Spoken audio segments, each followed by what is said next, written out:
Therefore, if you have an opportunity to speak, honorable senators, please keep it under 3 minutes so that your colleagues can also have an opportunity to speak to these statements. The Honorable Senator for Nairobi County.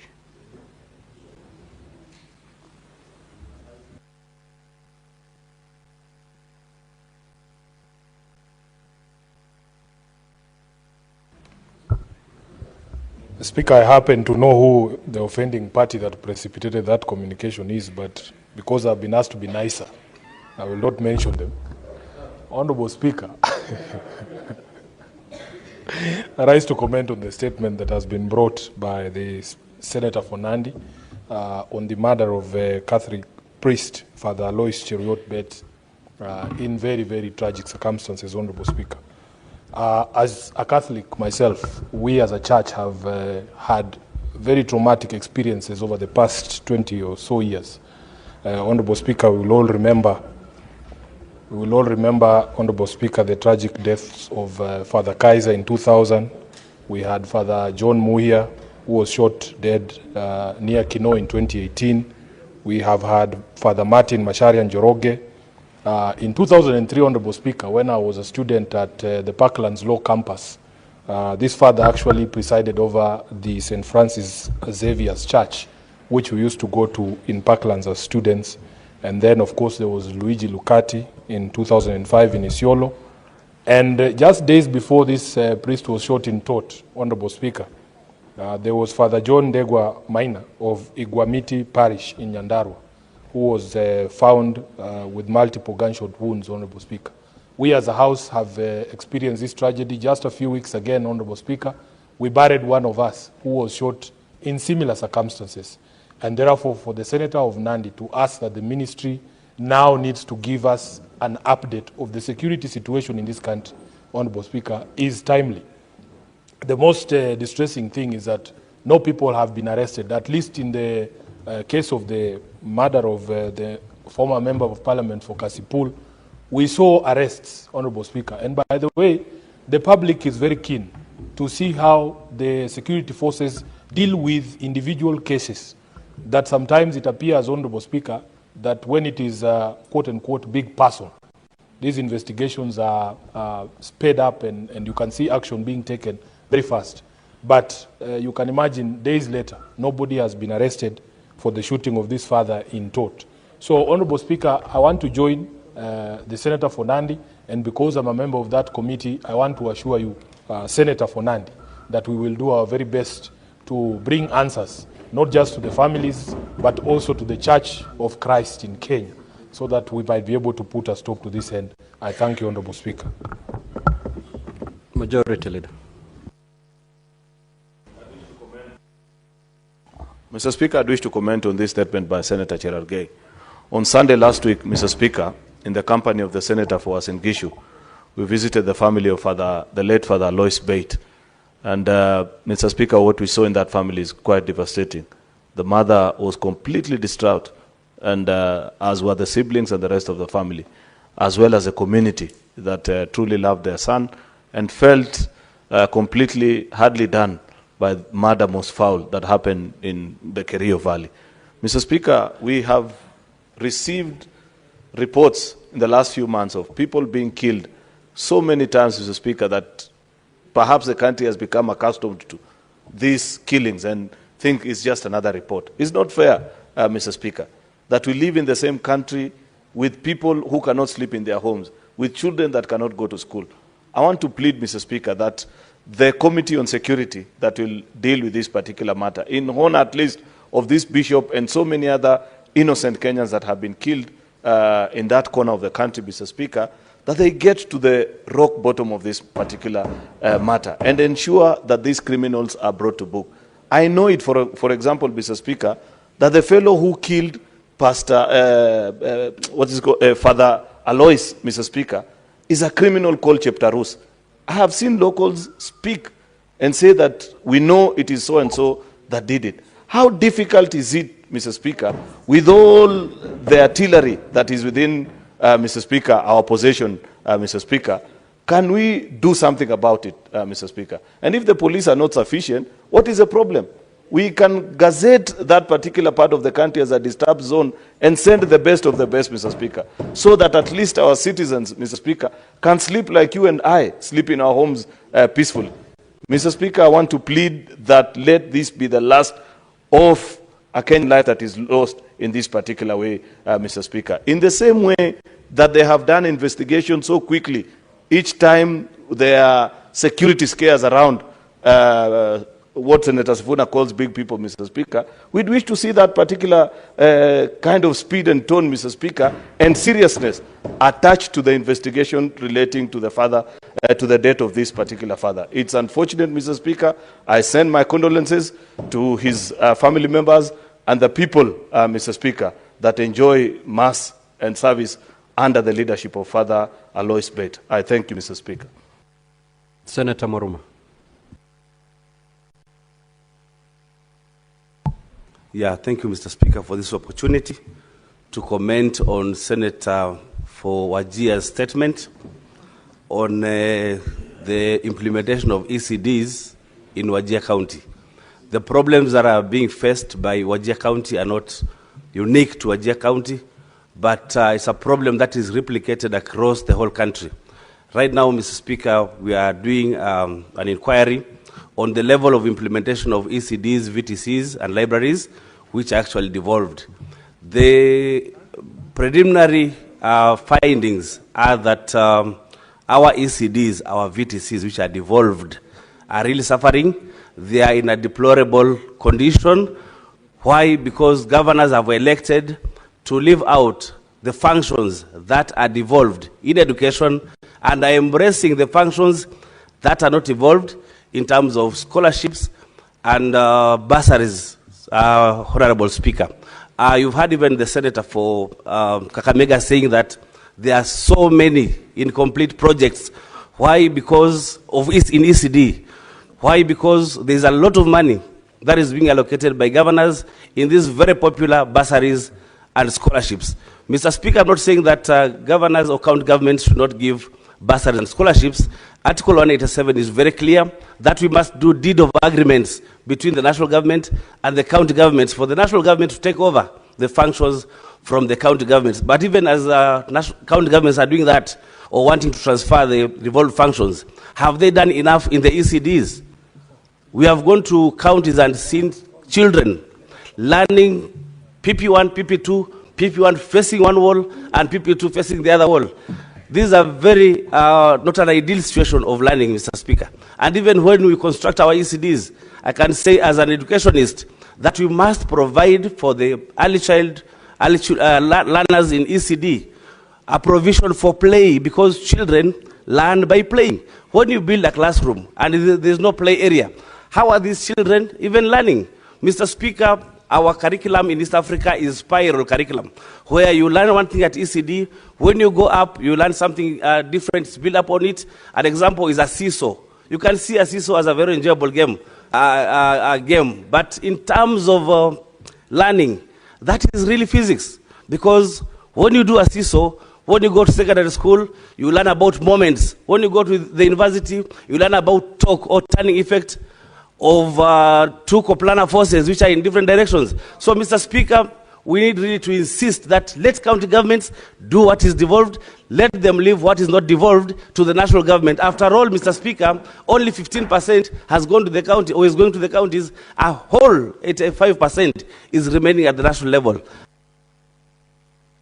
Senator for Kakamega. Mr. Speaker, I rise to comment on the statement of killing of Catholic priests. Mr. Speaker, we are not serious. I remember when Father Anthony Kaiser was murdered, his mother country, the United States of America, actually sent here the FBI, the Federal Bureau of Investigations. We had been told by the local investigation agencies that a man who had died from a gunshot at the back of his head had committed his own suicide. Mr. Speaker, where it has reached, we must call for and form a commission of inquiry into the killings of Catholic priests. I say this because on quick notice, I have the following priests who have been murdered. Father Alois Bet, Father John Maina, this year. Father John Anthony Kaiser, 2000. Father John Njoroge Maina, 1918. Father Martin Masharia Njoroge, 2003. Bishop Luigi Locati, 2005. And in the case of Locati, Mr. Speaker, at least the investigation was done and a priest was arrested and was convicted. He's serving jail because he had killed this bishop. Mr. Speaker, Father Evans Odwar in 2017, Father Michael Siendo in 2019, and Father Eutychus Muduri in Meru in 2019. It cannot be by chance that whenever these priests have been murdered, a theory is normally thrown around in the media that they have committed suicide. We need an inquiry, Mr. Speaker. As a Catholic who was born and bred in a Catholic family, who enjoyed the first Holy Communion, who was confirmed in the Catholic Church, who married in the Catholic Church, Mr. Speaker, and whose children I baptized in the Catholic Church, Mr. Speaker, whose parents I buried in the Catholic Church, I demand there be an inquiry, Mr. Speaker. Senator Ledama.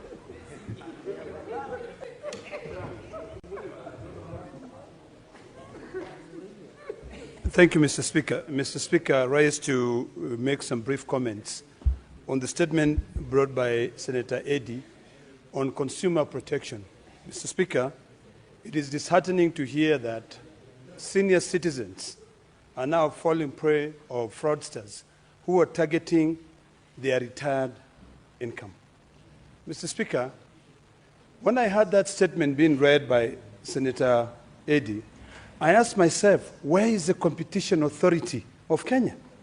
Because when you look at other jurisdictions, although this is actually something which is a big problem worldwide, but when you look at other jurisdictions, I know I've had Congress discussing this issue. It has ended up actually inviting financial institutions and consumer protection bureaus to be able to understand what is it that they do to protect these senior citizens. If a senior citizen who has worked tirelessly, is going now home to retire, and the day they retire, their money disappear at a go. A senior citizen loses all their money. What do you expect them to do? Mr. Speaker, I would hope that the committee that is going to be investigating this matter sit down with the Competition Authority of Kenya to understand, are they just collecting money, or are they actually engaging in educating these citizens on how they can be able to protect their wealth? Mr. Speaker, it is imperative that financial institutions, I've heard ABSA being mentioned here, I would want to call upon ABSA to train their staff to be able to trace and actually be able to, detect any suspicious withdrawals. Mr. Speaker, these are things that can be dealt with. Sometimes when we receive a huge payment, the bank is quick to be able to come and tell you, how come you've received this money from this person? So, Mr. Speaker, those are very, very important things that we must now discuss whether we develop further legislation to protect our senior citizens. Otherwise, if we don't do, we will continue allowing these senior citizens to be preyed upon, like the way, a wolf, it cycles into vulnerable prey. I mean, it's ridiculous, Mr. Speaker. I want to thank the distinguished senator from Migori for bringing this matter. And this is a matter that we must follow through to ensure that we protect our senior citizens. Thank you, Mr. Speaker. Senator Mungatana. Thank you, Mr. Speaker. Mr. Speaker, I want to make a quick comment on the statement on the death of Father Alois Bet. Mr. Speaker, there's a Swahili saying that says, usipo ziba ufa, utajenga ukuta. Mr. Speaker, while I agree with all the statements that my colleagues preceding and who spoke on this statement have said, the one missing issue is what is the preventive strategy that the Cabinet Secretary for Interior has taken on some of these obviously volatile regions. Mr. Speaker, every time something like this happens, you will see a lorry full of policemen, GSU and all these people. They land on the area, they bring the media with them, and they start moving around with guns cocked, and they say that usalama umethibitishwa katika hiyo area. Mr. Speaker, this is not the way to handle security matters. It cannot be hit and run. It must be that there is a strategy for prevention in areas that are known to be volatile. Mr. Speaker, if there was a strategy, then the committee must be told if the strategy was working. And if the strategy was not working, then the minister must tell us what he's doing to improve the strategy around the region so that we do not have a repeat of the same incidents. And we do not want a situation where somebody has to be killed for security personnel to be beefed up, because that's the word they always use. Security around this region has now been beefed up. Always reactionary, not moving in front. Where is the intelligence? Where is NIS? Why can't they use the intelligence they receive to take preventive actions?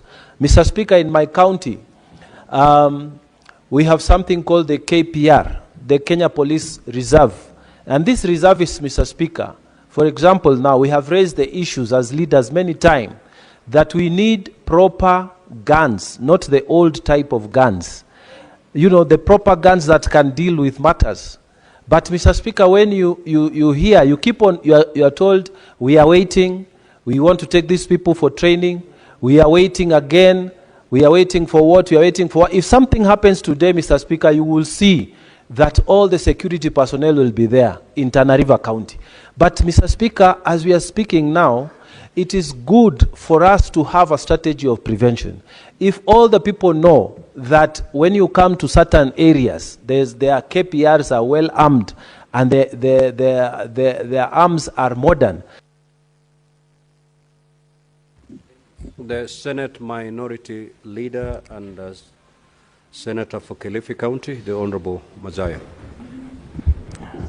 Asante Bwana Spika. Bwana Spika, kwanza nataka kumunga mkono ndugu yangu Cherargei kwa taarifa aliyoleta kuhusikana na vifo vya watu wa kanisa. Bwana Spika, ni jambo la kusikitisha, jambo la huzuni na jambo ambalo si la sawa. Katika makanisa ni mahali ambapo sisi tunaenda kuomba Mungu, na vile vile ni mahali ambapo ukipatikana na shida aina yoyote watu hukimbia makanisani ili kupata msaada wa maombi kutoka kwa wale mafadha ama mapasta ama wale wakuu wa vile yale makanisa. Bwana Spika, Father Bet alikuwa katika mkono wake ameshikilia Biblia wakati akiwa mpigwa risasi. Hakushikilia gongo, hakushikilia kisu, hakushikilia bunduki. Alishikilia Biblia. Kwa hiyo Bwana Spika, ni jambo la aibu, ni jambo la kusikitisha. Wale majangili waliingia pale ndani wakiwa na bunduki na kuweza kumpiga risasi na kumuua. Bwana Spika, tunakemea vikali zaidi. Na zaidi sana tunataka kuona ya kwamba serikali imechukua hatua, hususan mkurugenzi ama mkuu wa polisi Bwana Kanja amechukua hatua ya muafaka kuona ya kwamba hawa waliofanya kitendo kile wameweza kufikishwa katika kotini.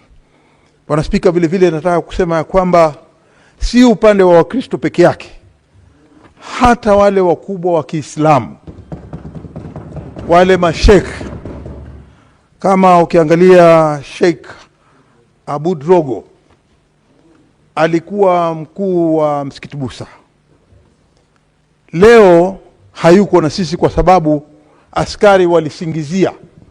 Hakuna ripoti yoyote ama taarifa yoyote iliweza kuletwa kwamba Sheikh Aboud Rugo makosa yake yalikuwa ni nini. Hakuna uchunguzi wa aina yoyote ulifanywa na idara ya uchunguzi kuona ya kwamba Sheikh Aboud Rugo alikuwa na makosa gani. Familia yake hivi leo inalia. Wanataka kujua kwa sababu gani baba yao aliweza kupoteza maisha. Vile vile kuna Abubakar Makaburi. Sheikh Abubakar Makaburi pia alipigwa risasi na polisi na hakuna uchunguzi wote ulifanywa. Na mwisho Sheikh Idris, japokuwa tunaona walichukua hatua, lakini tunasema ya kwamba hawa watu wawili ambao walikufa bila ripoti yao kuweza kujulikana ama kuambia Wakenya ni walikufa kwa sababu gani.